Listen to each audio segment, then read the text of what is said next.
Assalamualaikum,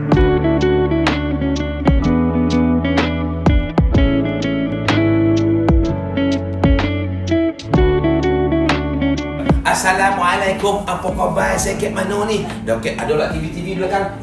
Ini Pusat Pengurusan Trafik Lembaga Lebuh Raya Malaysia. Kita bersama Ajira kat sini. Dia ni kerja Lembaga Lebuh Raya. Jadi di sinilah nampak dah itu semua TV tu. Jadi kita boleh nampak semua highway, semua pergerakan yang ada dalam negara ini, ya. Mana pun highway kita dah nampak, kita tahu live dia dekat sini. Jadi pasal itu bila accident ke apa kita boleh tahu dengan cepat. Betul tak Jira? Betul. Jadi. Okey Tok, ni nak tanya ni. Tok tahu tak smart lane tu apa? Tahu, mana boleh tak tahu. Smart lane ni tahu tak apa? Smart lane ni sebenarnya dia jalan apa? Jalan yang boleh digunakan masa kecemasan.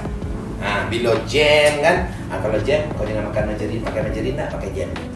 Jam, bila jam ni kita boleh gunakan ini untuk kenderaan yang ringan, kenderaan ringan lah.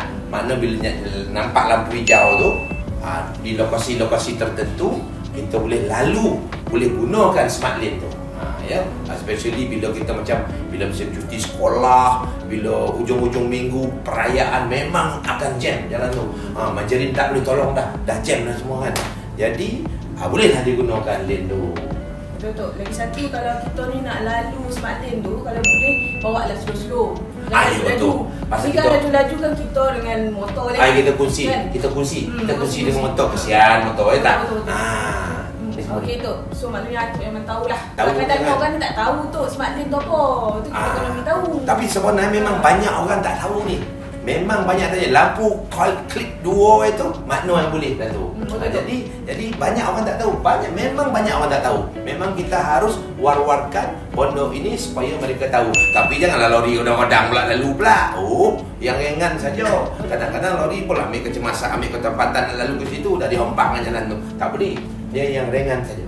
Okey. Anda tu memang the best orang kata. Dah. Dah. Baik.